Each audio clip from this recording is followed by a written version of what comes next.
నమస్తే, welcome to our channel. నేను మీరా. SSMB 29 చిత్రానికి సంబంధించినటువంటి టైటిల్ అఫీషియల్ అనౌన్స్మెంట్ రాకముందే ఒక రెండు పేర్లు అయితే బాగా బలంగా వినిపిస్తున్నాయి. ఒకటి Gen 63 అనే ఒకటి, నెక్స్ట్ వారణాసి. ఈ పేరు చాలా బాగా బలంగా వినిపిస్తూ ఉంది. అఫీషియల్ అనౌన్స్మెంట్ రానుందని చాలామంది మాట్లాడుతున్నారు, కానీ ఇది కాక ఇంకొక టైటిల్ ఏదైనా ఉండే అవకాశం ఉందా అని చాలామంది ఫ్యాన్స్ ఈగర్గా వెయిట్ చేస్తున్నారు. ఓవరాల్గా దీనికి సంబంధించి ఒక మంచి క్లారిటీ ఇవ్వడానికి సినీ మరియు రాజకీయ విశ్లేషకులు దాసరి విజ్ఞాన్ గారు ఉన్నారు. ఆయన అడిగి తెలుసుకుందాం. నమస్తే అన్న. నమస్తే. SSMB 29 సో ఈ చిత్రానికి సంబంధించి రెండు టైటిల్స్ కదా, సో అందులో ఏదనుకుంటున్నారు? ఇంకా వేరేది ఏదైనా వస్తుందా? ఎక్స్పెక్ట్ చేయొచ్చా ఫ్యాన్స్ ఎలా? యాక్చువల్గా RRR సినిమా కూడా రాజమౌళి బాహుబలి తర్వాత ఒక మంచి టైటిల్ అనుకుని ఉంటాడు పాపం. అది ఇంకా బయటికి చెప్పలేదు, తెలియదు కూడా. మేము వాళ్ళ దాంట్లో తెలుసు, అది చూసే వాళ్ళకి అర్థమైపోతుంది. అదే స్టార్టింగ్ ముగ్గురు ఆర్ కాంబినేషన్ బాగుంది కదా అని చెప్పి RRR అనేసరికి తర్వాత ఒక స్టేజ్కి ఏంటంటే ఆ సినిమా RRR ఇంక వేరే టైటిల్ ఏది పెట్టినా డైజెస్ట్ అవ్వని రేంజ్కి వెళ్ళిపోయింది. వర్కింగ్ టైటిల్నే ఒరిజినల్ టైటిల్గా పాపం మలుచుకోవాలి. ఒక్కొక్క ఆర్కి ఒక్కొక్క ఏందో పెట్టి సబ్ టైటిల్ వేసుకొని ఏంటో చేసుకోవాల్సి వచ్చింది. సరే, వాట్ ఎవర్. అంటే ఆ పరిస్థితి ఇప్పుడు దీనికి పట్టిస్తున్నారు మహేష్ బాబు సినిమాకి. SSMB బాగానే ఉంది, ఓకే. ఒకవేళ ఫ్యూచర్లో ఇది SSMB బాగానే అట్లాగే వెళ్ళింది అనుకో, అప్పుడు మళ్ళీ SUMBకి ఏదో రాసుకొని వదిలాల్సి వచ్చింది. సో అది కూడా కాదు. ఏం చేస్తే బాగుంటుంది ఆలోచించేసి ఒక టైటిల్, వర్కింగ్ టైటిల్ ఇప్పటి నుంచే మొదలు పెడితే అది స్లోగా వైరల్ అవుతుంది. బాహుబలి లాగా RRR లాగా అనుకున్నారు. ఏం పెడితే బాగుంటుంది? ఫస్ట్ గ్లోబ్ ట్రోటర్ అనేది వైరల్ అయ్యింది. మరి వీళ్ళు అనుకున్నారో లేదో మనకు తెలియదు, కానీ అదేంటో ఇంటర్నేషనల్ సూట్ కేస్ బ్రాండ్. అది ఇప్పుడు లెదర్ బ్యాగ్స్ది. అదేంటంటే ఒక బ్యాగ్ పెద్దవే, చిన్నవి కూడా ఉంటాయి, 3 sets కూడా ఉంటాయి. స్టార్టింగ్ ప్రైజే 4 లక్షల 5 లక్షల నుంచి ఉంటుంది అది. ఆ బ్యాగ్ అంటే luxury brand, Rolls Royce range, అందరికి అర్థం కావాలంటే. అలాంటిది ఇప్పుడు మనం ఆ టైటిల్ పెట్టి వాటిని బ్రాండింగ్ ఇచ్చినట్టు ఉంటుంది. కొంటారు కదా, అవసరం లేదు. మళ్ళీ ఏం చేద్దాం? గ్లోబ్ ట్రోటర్ అంటే దేశ సంచారి, సింపుల్గా చెప్పాలంటే. అందుకే ఆ ట్రావెల్ బ్యాగ్ వాడికి బాగుంది కాబట్టి అది పెట్టుకున్నాడు. ఈయన చాలా దేశాలు తిరుగుతాడంట. ఎందుకు తిరుగుతాడనేది తెలియదు. తర్వాత నెక్స్ట్ వారణాసి అనే టైటిల్ వచ్చింది. వారణాసి టైటిల్ ఏంటిది? ఇండియన్ బేస్డ్ ఉంది కదా, భారతదేశ సంస్కృతులను ప్రతిబింబించేలాగా ఈ సినిమా ఉంటుంది. మహేష్ బాబు దేశ విదేశాలు తిరిగినా మన భారత సంస్కృతిని ప్రతిబింబించేలాగా ఉంటుంది అని ఒక లైన్ బయటకు వచ్చింది మళ్ళీ. అప్పుడు వారణాసి అనే టైటిల్ని ఎందుకు ఎంచుకున్నాడు రాజమౌళి? మరి 125 దేశాలకి అర్థమవ్వదు కదా అనే వాదన. ఆ వాదనకి ఎగ్జాంపుల్గా మారింది కాంతారా. పింగారా, కాంతారా ఇది తులునాడుకు చెందిన లాంగ్వేజ్. కర్ణాటక వాళ్ళకు కూడా చాలా రేర్, కన్నడలో కూడా ఎక్కువ తెలియదు. అలాంటిది దేశవ్యాప్తంగా ప్రపంచవ్యాప్తంగా పరిచయం చేశాడుగా. నెక్స్ట్ మలయాళీస్, నీకు ఎంపురాన్ అంటే తెలుసా? తుడురుం, అదే పెడుతున్నారు టైటిల్. ఎంపురాన్, తుడురుం ఏంటది? పలకడానికి కూడా అర్థం కావట్లేదు. ఎంపురాన్ అంటే నాకు ఎంపోరియం లాగా అనిపిస్తుంది. అదే గాడ్ ఫాదర్ 2 అని పెట్టి ఓకే, ఇట్స్ ఓకే, అదేదో అయ్యింది. సో ఇట్లా చూసినప్పుడు వాళ్ళ ప్రాంతీయ లాంగ్వేజెస్ వాళ్ళే వాళ్ళ స్టేట్ సంస్కృతిని వేరే స్టేట్స్కి వెళ్ళి సంపాదించుకున్న అదే టైటిల్తో వెళ్తున్నప్పుడు, మన దేశానికి సంబంధించిన సినిమా, మన దేశ సంస్కృతికి సంబంధించిన సినిమా ప్రపంచానికి పరిచయం చేస్తున్నప్పుడు రాజమౌళికి ఉన్న అడ్వాంటేజ్ ఇది. మన టైటిలే పెట్టండి. మన టైటిల్ పెడితే ప్రపంచవ్యాప్తంగా ఇండియన్ టైటిల్ ఫేమస్ అవుతుంది కదా. నువ్వు అందరికి అర్థమయ్యేది ఎందుకు పెట్టుకోవాలి? నీకు అర్థం కాని లాంగ్వేజ్లో చెప్పిన సినిమాలను హిట్ చేస్తున్నావుగా, ఏందో పెడుతున్నావు. అదేంటిది? ఇప్పుడు స్క్విడ్ గేమ్, అందరు స్క్విడ్ గేమే చూస్తున్నారు. అవెంజర్స్, అందరూ అవెంజర్సే మాట్లాడుకుంటున్నారు. అవతార్, అందరు అవతారే అవతార్ డైరెక్టర్ ఈ ఇండియన్ టైటిల్ పెట్టాడు. అవునా? అవతార్ ఆయన క్రిస్టియన్, జేమ్స్ కెమెరూన్ ఒక క్రిస్టియన్. నీకు తెలుసా, హారర్ మూవీస్ అన్నీ కూడా క్రైస్తవ మతాన్ని అదేంటిది బాగా ప్రేరేపించేలా ఉంటాయి. ఎందుకంటే అప్పటిదాకా నరాలు దిగేలాగా భయపెడతావు, లాస్ట్కి సిలువతోనే అది పోద్ది. అది క్రైస్తవ మతానికి అదేంటిది ఒక ప్రచారకర్త, ఒక పాంప్లెట్స్ లాగా చెప్పాలంటే. అన్ని హారర్ మూవీస్ బయట వచ్చేవి. నెక్స్ట్ అట్లాంటి హారర్ మూవీస్తో వచ్చిన సిరీస్ కంజూరింగ్.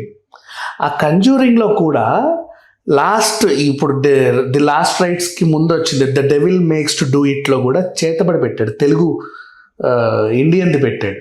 చేతబడి ఫర్ ఇండియనా? మన మన మన హిమాలయాలు ఇటువైపు ఇవన్నీ బొమ్మలు కూర్చుడు, చైనాలో అట్లా బ్లాక్ మ్యాజిక్ అని పిలువబడే ఇటు నుంచే కొంచెం అటు ఫేమస్ అయింది మన వైపు నుంచి. అంటే మన దగ్గర అడవుల్లో మూలికలు బాగా ఫేమస్ ప్రపంచవ్యాప్తంగా. మరి అంతకు ముందు సంస్కృతి ఉన్నప్పుడు మనకు తెలియదు, డైనోసార్లు ఉన్న కాలంలో మనకు తెలియదు. ఈజిప్ట్లో కూడా అక్కడిక్కడ కూడా చూసాం మనం. మన సౌత్ ఆఫ్రికన్లో కూడా కొన్ని ఉంటాయి. బట్ మనది బాగా ఫేమస్ ఏంటంటే ల్యాండ్లో ఉన్న స్పైసెస్ కానీ, ఇప్పుడు ఈ కాంతారంలో చూపించారు అడవి, ఎట్లా అంటే ఒక శవాన్ని నువ్వు ఎన్ని రోజులన్నా స్మెల్ రాకుండా ఉంచగలవు. ఈజిప్ట్ వాళ్ళకి కూడా ఉంది అది ఇక్కడ నుంచి వెళ్ళింది అనేది యాక్చువల్లీ. అవునా? అప్పుడు తెలియదు. ఇప్పుడు ఒకప్పుడు ప్రపంచమంతా ఇంతే డైనోసార్ల కాలంలో. తర్వాత ఇలా ఖండఖండాలుగా సపరేట్ అయిపోయాయి.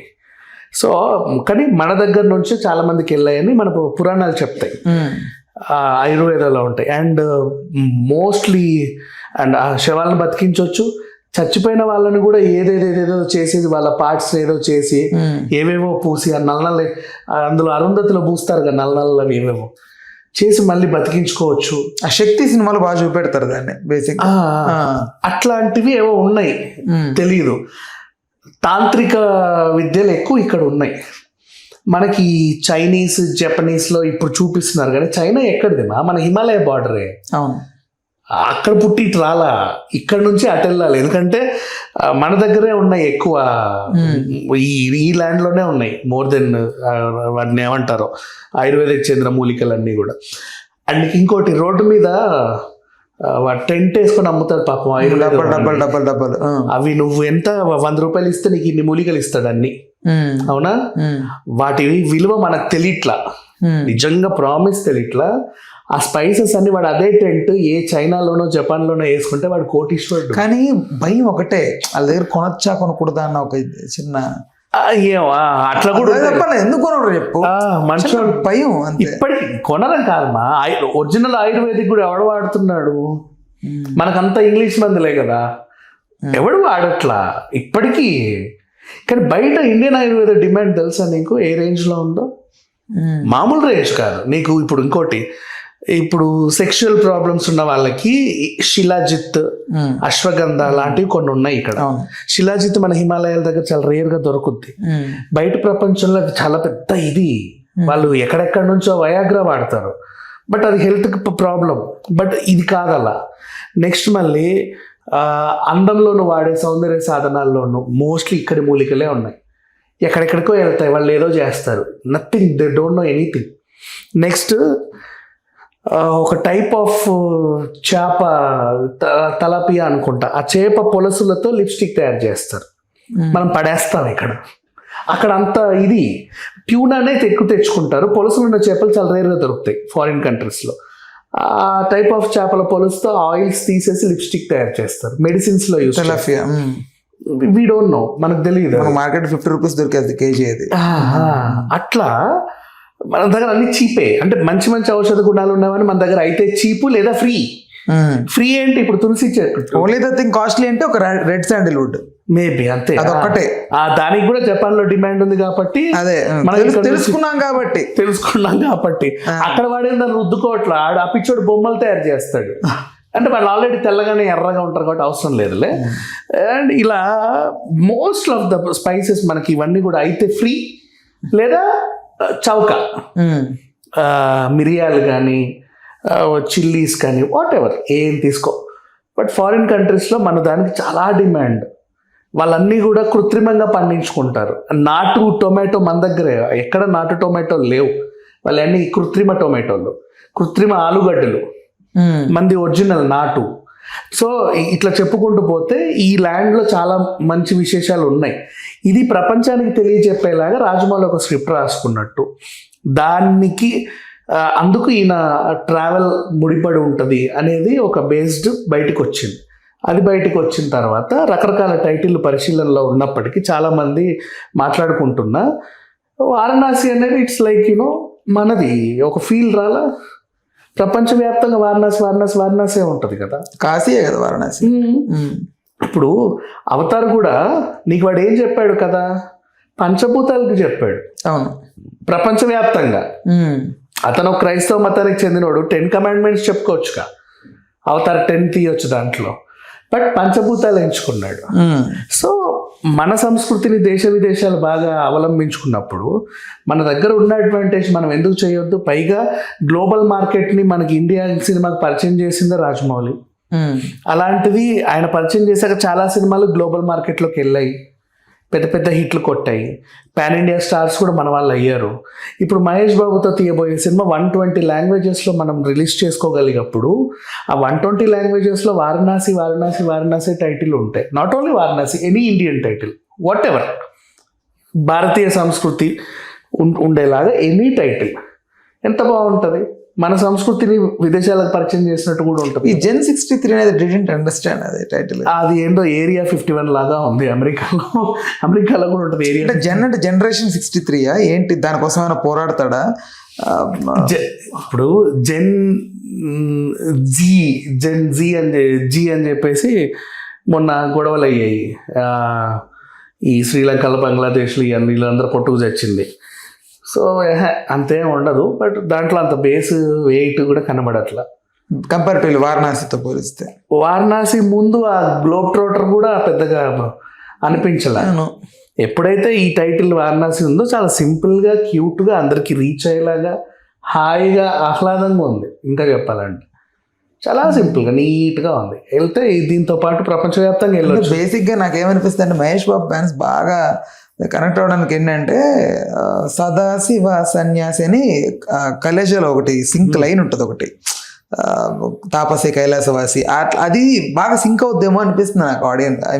ఆడియన్స్ కావనివ్వు లేకపోతే ఫ్యాన్స్ కావనివ్వు. మేబీ త్రివిక్రమ్ నాటిన విత్తనం రాజమౌళి రూపంలో ఎక్కడికో వెళ్ళింది అనుకో, ఇంకేం చేస్తాం. బట్ అయినప్పటికీ Khaleja is a masterpiece, ఎప్పటికైనా ఒప్పుకొని తినాల్సిందే. అది కూడా బాగా హిట్.